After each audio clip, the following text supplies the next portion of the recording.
On Tuesday, May 6, 2025, Melly will have a second bond hearing. Attorney Raven Liberty, who represents the rap musician, will argue for Melly's bond. A lawyer might write in the courtroom, "Judge Fiend in the Melly case looks to be seriously contemplating a dismissal. He looks pissed." Represents a major shift in relation to YNW Melly's release date. The state also continues to act as if the matter is a little inconvenience, ignoring directives, and not getting ready for hearings. The prosecutors, however, were accountable for all of this, as they did the worst conceivable thing by allowing YNW Bortland to turn against YNW Melly. Bortland and Nelly just filed the required paperwork, and for the same reason, to have them tried together. Here, and you can try them together. It is to the benefit of the state to try them together. It's just more efficient. You don't have to do things again and again. Do it all at once, and also you get a better chance of having them incriminate each other during the trial.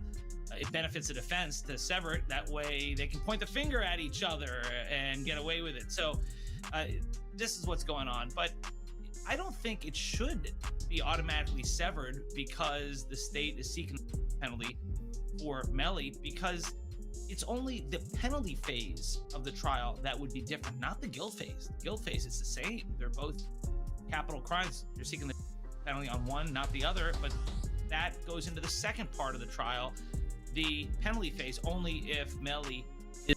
Since YNW Bortland obviously cannot sit there and accept life in prison, if he knows he did not conduct this serious crime, it is likely that he would place the blame on Melly and tell Sack Chaser and Juvie the truth. Melly's attorneys attempted to hold Borland accountable for this during the initial trial, which you might not be aware of. Those were his lies. Cortland Henry shows up at Memorial Hospital, Miramar. You don't see him sitting there, but where you will see him sitting is in the driver's seat of a car with two bodies, car riddled with bullets. And when he shows up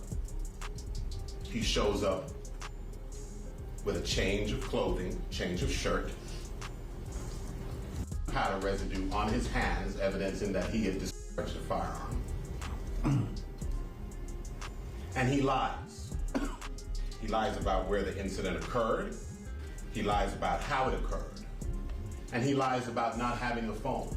I think it was Miss Bradley herself who said, everybody has a phone in his pocket, not Cortland Henry. It was Bortland who had been lying to the federal authorities, Melly's own attorney said. Despite the fact that Bortland was the last person to be with them, Sack Chaser and Juvie even cited a forensic scientist who covered the murders to confirm that he had the powder residue.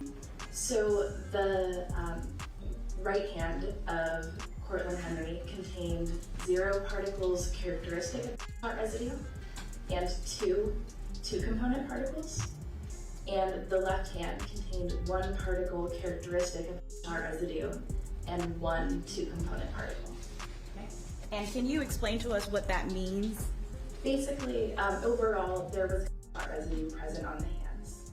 After Melly's mistrial was awarded, the theory going around was that Worland tweets a mysterious message on the same day Melly's mistrial was declared, as YNW Borland had already sought retribution as soon as that day in court was over. It was saying, "Mind games don't work on people like me." The addition of a handshake emoji suggested that he was reaching an agreement with his attorneys to keep quiet while awaiting the completion of Melly's sentencing. His insistence that Melly's attorneys provide evidence in favor of her release as a defense was eye-opening for the court. Melly's attorneys would subsequently present this information to Fiend in court, emphasizing that no firearm was ever discovered. So the first thing is I didn't have a firearm, so I can't know which firearm I'm going to use in order to replicate any of my tests. So I can't make tests for this determination because I don't know what firearms. Okay. 0441. By the way, Melly's GPS also showed that she had run along the street at the crime scene. The part where he's saying that someone just shot the car up and was trying to shoot them. So I asked him if he was okay, where he was, and he's like, there's a car coming behind him, like hiding. He was like there's some, yeah, there's some, I think they're still out here or something. So I'm like, are you okay? He's like, I'm okay. I said, well, where are Zach and Juvie? And he said, I don't know if they're in the car. I think they're... Melly took this action in order to bolster the new Bortland facts. In support of the drive-by claims, he disclosed that no firearm was ever discovered as WW. But according to the GPS, WW the footage shows Melly's likeness, even though he tried to flee the crime scene.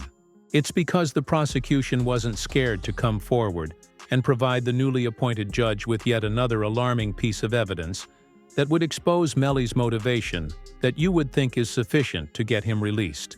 Recently, Melly was snitched on by a rebellious O-Black member who revealed that the crime was motivated by his refusal to divide the money with Sack Chaser and Juvie. Really tell you that Melly told him that he was two friends? He ain't come out and say, like, we got into an argument. And so, you know, if you know, when people could say something without saying it. And so he told me, like, once I posted what I posted, Vaughn was mad at me. Bro, why you put up there, bro? Walk the fam. I'm like, you sitting up in here, like, you know the love we got. You do this for us, but you gonna trust that his two friends? And he said, them was trying to extort him.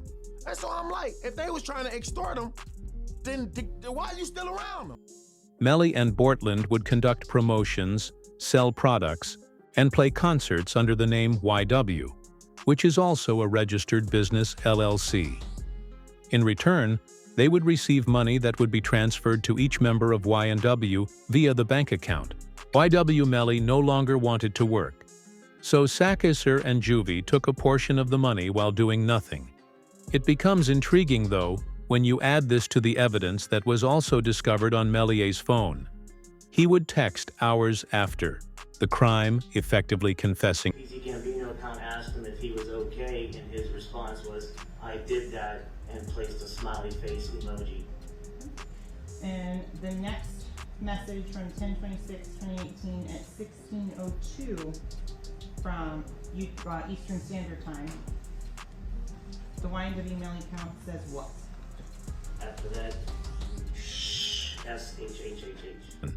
6 hours after the crime was committed, police found a Facebook Live video recording on Melly's phone that showed Melly and Borland's reaction to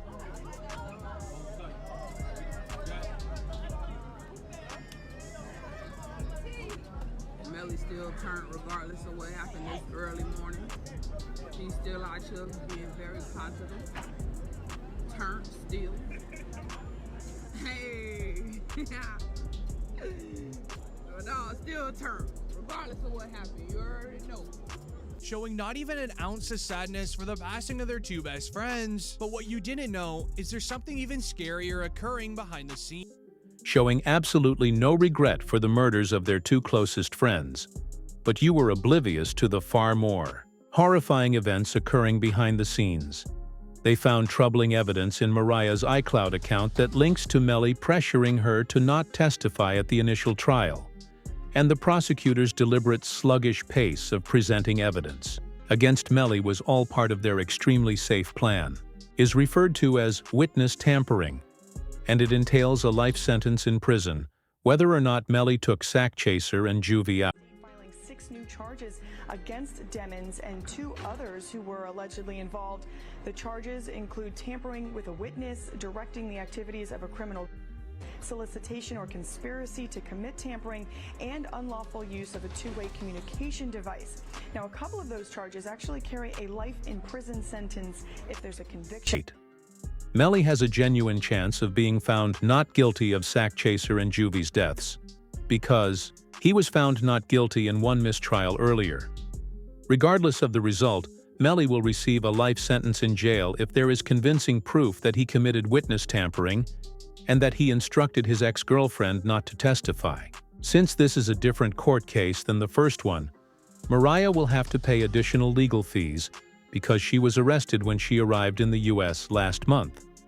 In exchange for being allowed to leave jail, she consented to testify against Melly in the next trial, posting on Facebook, "Thank you to my village. I love you all so much. The plan of God not Mariah Hamilton is spending her first day at the Broward County Jail. She has no arrest record until now.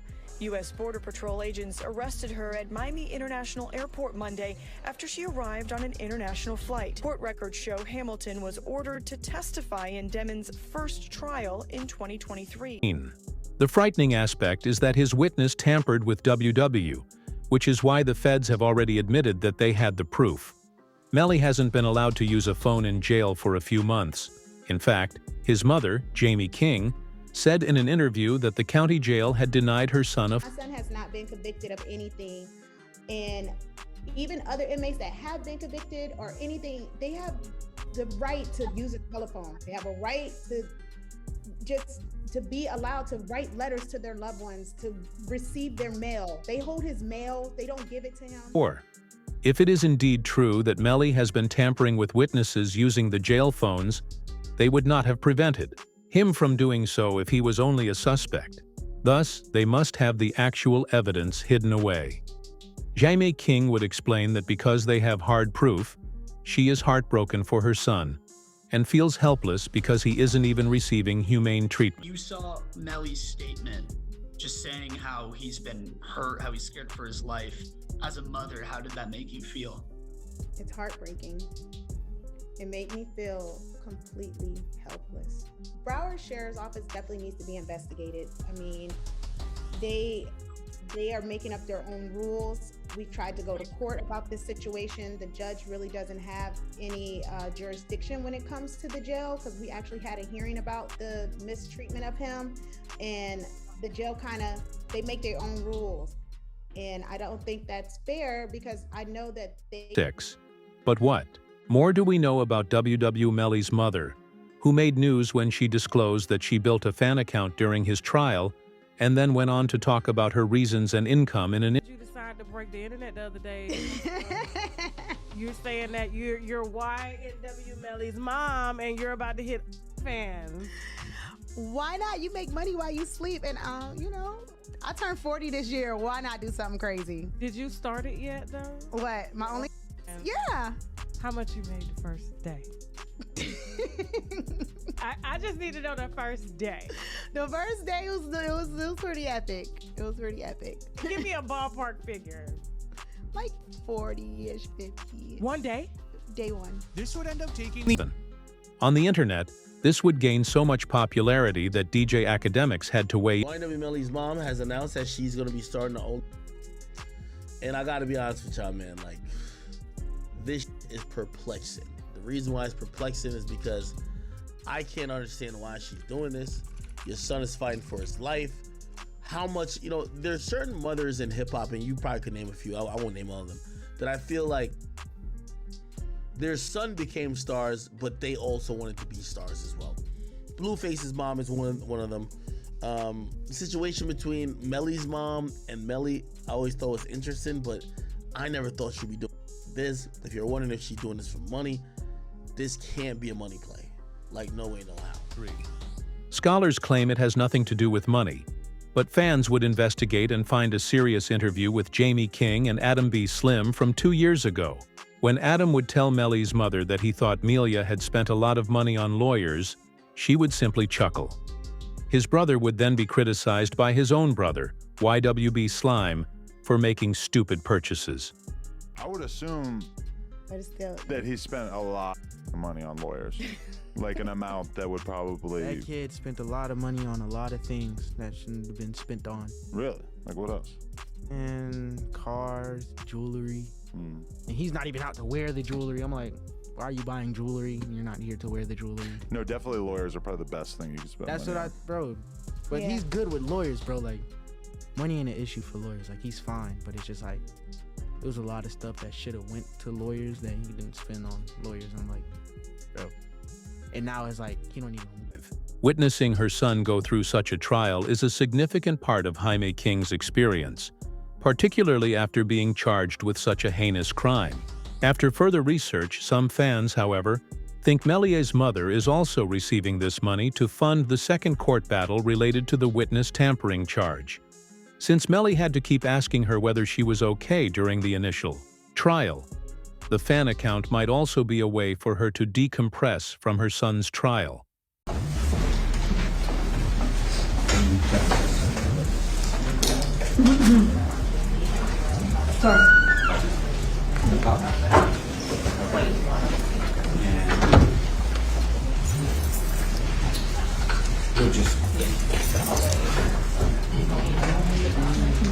Don't do it.